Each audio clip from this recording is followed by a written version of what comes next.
With an estimated population not exceeding 6 million people, this is a city-island state located in the maritime Southeast Asia, positioned around 100 kilometers north of the equator line. According to the Constitution, all public policies, system education, social aspects, and other fundamental spheres of the social life of this country are decided on the basis of multiracialism, which is related to the recognition of different ethnic groups, all living together in the same soil, in a peaceful and congenial manner. After several social crises, political upheavals, and even a strong fire, this country embarked on a solid and organized set of challenges and became involved in ambitious and proactive modernization programs. These social transformation programs were founded in a high investment rate in education, science and technology, and the construction of a high quality of a land, sea, and air transportation infrastructure. Simultaneously, the country launched the design and the execution of a large-scale public housing programs, always having as a fundamental parameter the social inclusion of all ethnicities belonging to this country. This articulated renovation program paid off, and today this country has one of the most developed social indices in the world, an organized and strong economy, and almost non-existent levels of corruption and insecurity. In another sense, if we talk about this gastronomy, just mentioning it makes my mouth water. This is a place where choosing what to eat is very complicated, since all the menus of any restaurant, even if it's an ordinary food, are made up of delicacies that range from the exquisite to the intense and the enormous tasting. Accepting that in this matter I am biased to mention just a few, for me it's really difficult to decide between chili crab, laksa noodles, or even an oyster omelette.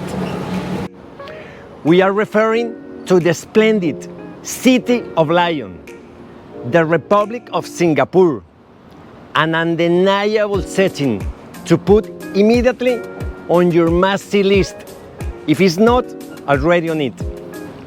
From this refreshing land, as we always do, we will present a new story of mediation, since the words Singapore and mediation are synonymous and are strongly connected. Good afternoon. I'm really pleased being here with my dear friend Marcus Lim. We've been friends for more than almost a decade, and we've been involved in the mediation activity and especially in the matters related with the Singapore Convention. And Marcus, thank you very much for accepting this interview and for sharing this space with us. Thank you, Mauricio. It's really nice to see you, my amigo. You know, we've known each other for a while now. Just a quick introduction maybe for the guests who are watching. My name is Marcus. I'm a Singaporean, and you know, I've been working in the mediation space for about 10 years now. And I used to run as the Chief Executive and the Executive Director, the Singapore International Mediation Institute. And I did that for about almost 7 years. So it was really fun, and through that work, I get to meet people like Mauricio. So very happy to be here. Thank you, Mauricio. Being in Singapore, I decided to invite Marcus because he's an expert in the field of international mediation and of course in the matters related with the Singapore Convention. So no person more authorized to give us his thoughts and his ideas than Marcus. So Marcus, could you please share with us some ideas about the Singapore Convention and exactly what is the Singapore Convention? Sure, thanks, Mauricio. I'm certainly not the only expert in Singapore. Mauricio is very kind, but it's been great to see that convention come up. And just a quick history. So this convention is some people describe it as the New York Convention for Arbitration, but this is the equivalent for mediation. So what happened is that in 2019, this UNCITRAL conference was held, and then a convention on the enforcement of mediated commercial agreements was signed, and the short name for it is the Singapore Convention. And if you want to know what it's about, really the purpose is how in a mediation you will have a settlement. Usually the parties will be able to enforce it on their own, right? That is the beauty of mediation. You don't have to force the parties. You come up with a solution. It makes sense. Right. But they still find that, people need some assurance. They need to know that even if they find some problem later on, can they take the settlement agreement and make it more enforceable, right? So this convention basically allows people to convert their settlement agreement into a court order in the countries that have ratified the convention. So this is amazing because now you can go into a mediation, you can convince, if you're a lawyer, you can counsel, you can convince your client that yes, you should try mediation because the parties, we are all part of the convention, and then whatever agreement you come out of it, if there's some issues with enforcement, the convention is going to step in and help. So that is really just a background. Marcus, one more question. What falls within the scope of mediation? The convention. The convention of mediation. Yeah. So this convention is really aimed at commercial agreements, right? Okay. This is not supposed to replace your existing national legislation or process for things like family disputes, employment tribunal disputes. It's not meant to replace. No criminal. No. way. This is really focused on commercial.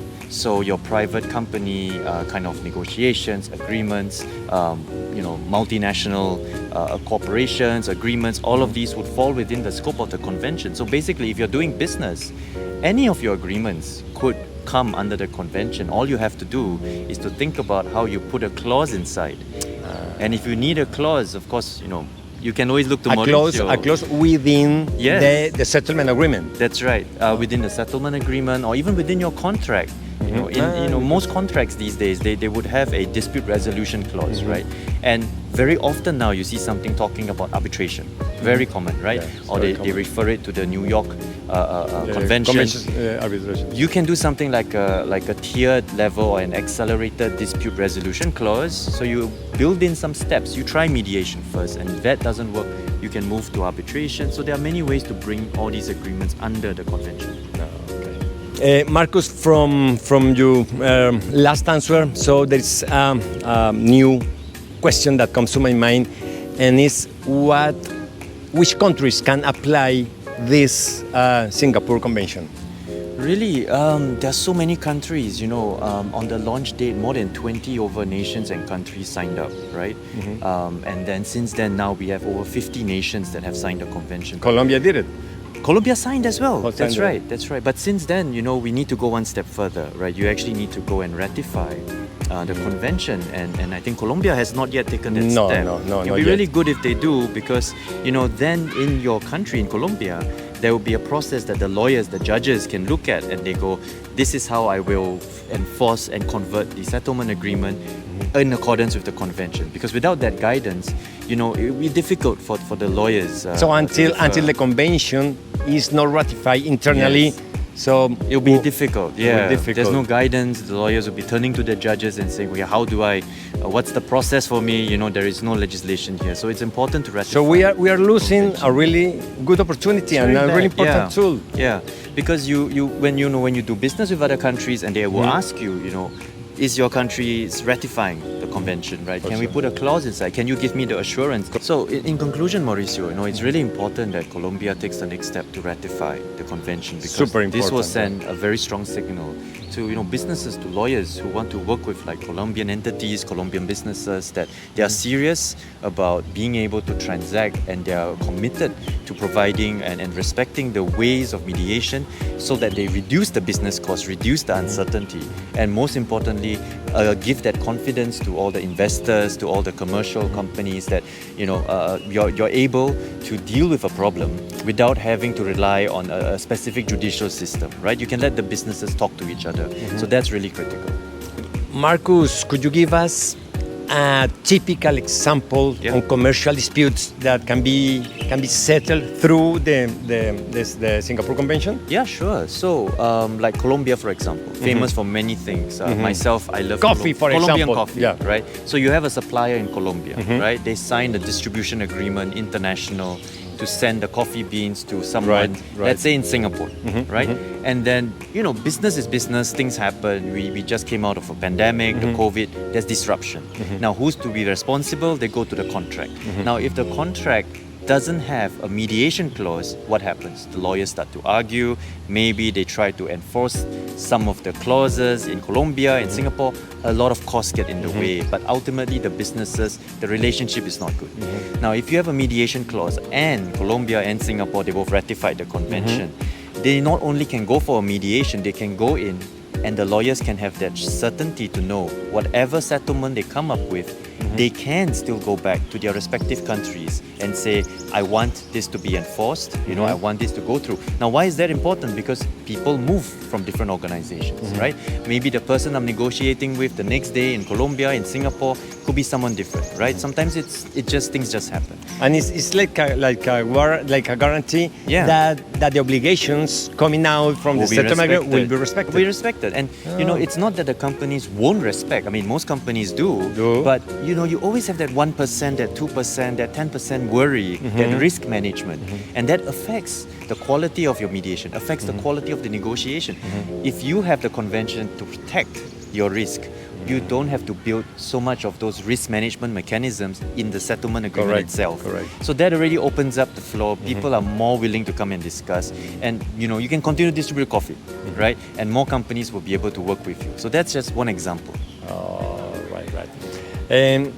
Marcus, one last idea that comes to my mind is that you made me a promise to go to Colombia. That was a long time ago. Yes. But you hasn't fulfilled yet. Yes, I have So not. please, with our people, make a commitment to go to Colombia. Yes, please. So, I would love to visit Colombia. Mauricio has explained a lot, shared a lot about the beauty of the nation, and I'm very excited to be there. I hope to be able to go there, not just to share what I know about mediation, but to learn from everybody as well. Right? I'm sure Colombians have amazing traditions for solving problems, and I want to learn from that too. Excellent. So, hope to see you soon. Marcus, thank you very much for being here, for being in this space, and for being so generous to share your ideas with us. Thank you. My pleasure. Thank you, Mauricio. All the best. Okay. The finest sunlight or moonlight, wherever you are in this lovely planet.